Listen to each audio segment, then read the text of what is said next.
పద్మావతి గారు అడుగుతున్నారండి. Hi doctor గారు, నాకు ఫేస్ బాడీ కలర్ చాలా డిఫరెంట్గా ఉంటుంది, మంచిగా ఉంటుంది, కానీ ఫేస్ ఒక్కటే బ్లాక్గా ఉంటుంది.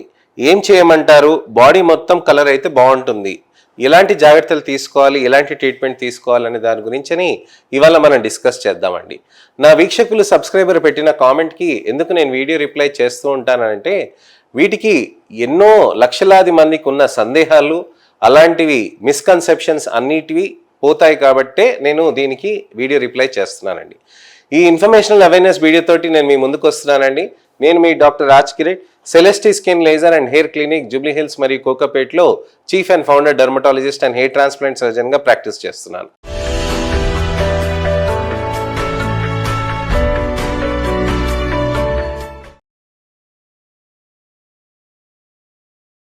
చాలా మందికి ఇలాంటి ప్రాబ్లమ్స్ ఉంటాయండి.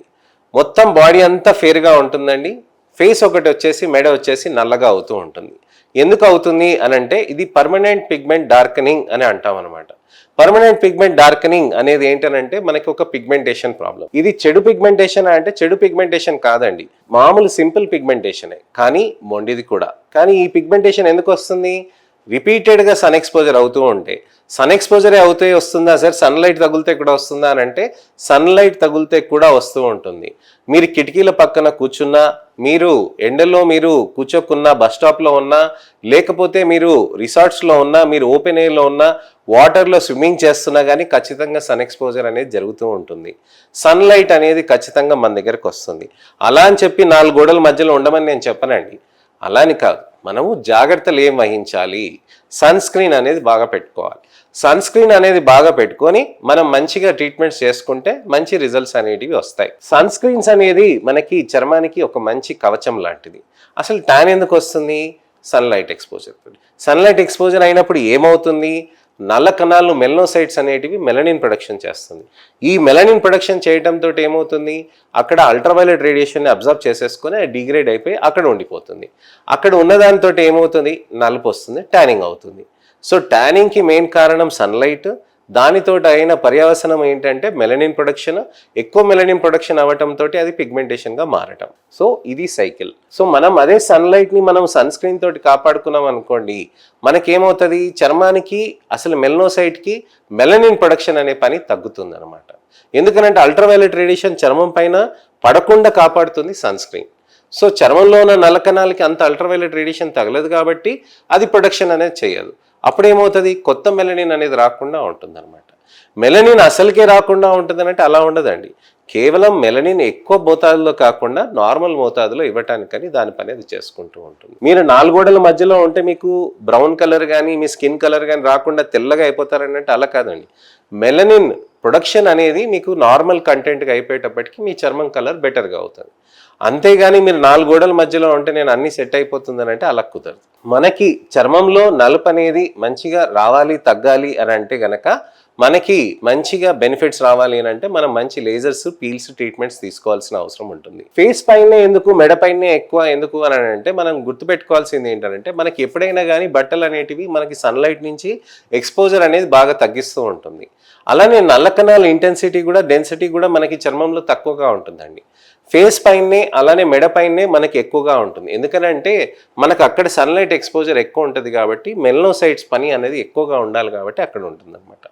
కానీ ఫేస్ పైన సన్లైట్ నుంచి ప్రొటెక్షన్ చేస్తుంది, కానీ చూడటానికని ఇబ్బంది కాబట్టి ట్యానింగ్కి మనం ట్రీట్మెంట్స్ తీసుకోవాలి అని అంటారు చాలామంది. చాలామంది ఏం చేస్తారని అంటే, నుదుట పైన నలుపు ఉన్నప్పుడు ఏదైనా హోమ్ రెమెడీస్ కానీ అది ప్రయత్నం చేస్తూ ఉంటారు. హోమ్ రెమెడీస్లో అయితే నేను సింపుల్గా చెప్తానండి. టమాటో కానీ పపాయ కానీ ఈ 2 తప్ప మిగతా ఏవి చేసినా కానీ ఎప్పుడైనా కానీ రియాక్షన్స్ రావచ్చు. పెరుగుతోటి కూడా చేస్తారు చాలామంది. పెరుగుతో చేసినప్పుడు ఇబ్బంది ఏమి ఉండదు, పాలతో చేసినప్పుడు ఇబ్బంది ఏమి ఉండదు.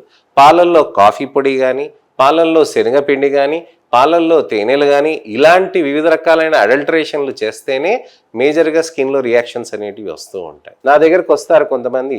ఒక పేషెంట్ అయితే వచ్చారండి, మంచిగా మంగు మచ్చలు ఉంటే మంచి లేజర్స్తో ట్రీట్మెంట్ అన్నీ చేశాను, చక్కగా రిజల్ట్ వచ్చింది.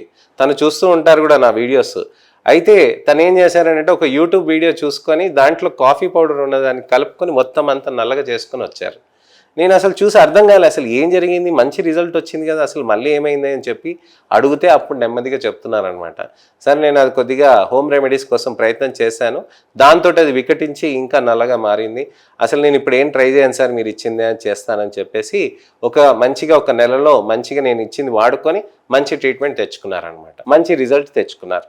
సో ఇలా మనకి హోమ్ రెమెడీస్ అనేటివి ఎప్పుడైనా వికటిస్తాయి. నేను అలో చేసేది ఓన్లీ టమాటో, పపాయ ఇవే తప్ప ఇంకోటి ఏవి అలో చేయనండి. లేజర్స్ అనేటివి, పీల్స్ అనేటివి రెగ్యులర్గా చేసుకుంటే మనకి మంచి రిజల్ట్స్ ఉంటాయి. లేజర్స్ అనేది ఏంటంటే చాలా సేఫ్గా ఉంటాయండి. నా ఛానల్లో నేను పాత వీడియోస్ చెప్పాను కదండి నిన్న, ఆ వీడియోని ఒక్కసారి చూడండి, చూస్తే మీకు తెలుస్తుంది. అసలుకి లేజర్స్ అనేటివి సేఫ్టీ ఎందుకు ఉంటాయనంటే ఆ చర్మంలో పైన పొరలో ఉన్న నలుపుని మాత్రమే టార్గెట్ చేస్తుంది, నల్ల కణాన్ని కూడా టార్గెట్ చేయదన్నమాట. లేజర్స్లో ఉన్న హైలీ స్పెసిఫిసిటీ కూడా అదే అనమాట. అంటే మనకి చర్మంలో ఏ విధంగా చేయాలనే దాని గురించి దానికి అది ఆ వేవ్ లెంత్లో ఆ పర్టికులర్ పారామీటర్ సెట్ చేస్తే దాన్నే టార్గెట్ చేస్తుంది, అటు ఇటుగా ఏం చూడదన్నమాట. చాలా ఇంపార్టెంట్ ఏంటంటే లేజర్స్ మనం చేస్తున్నప్పుడు మంచి క్వాలిటీ లేజర్స్ అనేది ఖచ్చితంగా ఉండాలి. క్వాలిటీ లేజర్స్ లేకుండా చైనా లేజర్స్ తోటి చేస్తుంటే మనకి ఇతరత్ర ఇబ్బందులు అనేటివి వస్తూ ఉంటాయి. మనం ట్రీట్మెంట్ అనేది చేసుకొని మంచి రిజల్ట్స్ అనేటివి సాధించుకోవటానికని మనం మంచిగా స్కిన్ని అనలైజ్ చేసుకొని, మా దగ్గర ఒక మంచి ఇమేజ్ అనలైజర్ ఉందండి. మీ స్కిన్ని మొత్తం అంతా అనలైజ్ చేసి పోర్స్ ఎక్కడ ఉన్నాయి, ఏ విధంగా ఉంది, పిగ్మెంటేషన్ ఎక్కడ ఉంది, కొల్లాజెన్ డెఫిషియన్సీస్ ఎక్కడ ఉన్నాయి అనే దాని గురించి అని మీకు మంచిగా డీటెయిల్గా ఎక్స్ప్లెయిన్ కూడా చేస్తామండి. అలానే స్కిన్ని మైక్రోస్కోప్లో కూడా అన్నట్టుగా చూసి దానికి తగ్గట్టుగా కూడా నేను మీకు సజెషన్స్ చెప్పగలుగుతాను. సో ఇదండి విషయం. మా దగ్గరకు వస్తే ఏ విధంగా ట్రీట్మెంట్స్ చేయగలుగుతాం, ఏ విధంగా అనాలిసిస్ చేయగలుగుతాం అనే దాని గురించి అని వివరించాను. మీకు ఎటువంటి సందేహాలు ఉన్నా, అపోహలున్నా తప్పకుండా కామెంట్ సెక్షన్లో పెడితే వాటికి తగ్గట్టుగా నేను వీడియో రిప్లై కానీ టెక్స్ట్ రిప్లై కానీ చేస్తూ ఉంటాను. నేను మీ doctor Raj Kireet, Celestee skin laser and hair clinic, Jubilee Hills మరియు కోకాపేట్లో chief and founder dermatologist and hair transplant సర్జన్గా ప్రాక్టీస్ చేస్తున్నాను. నమస్తే.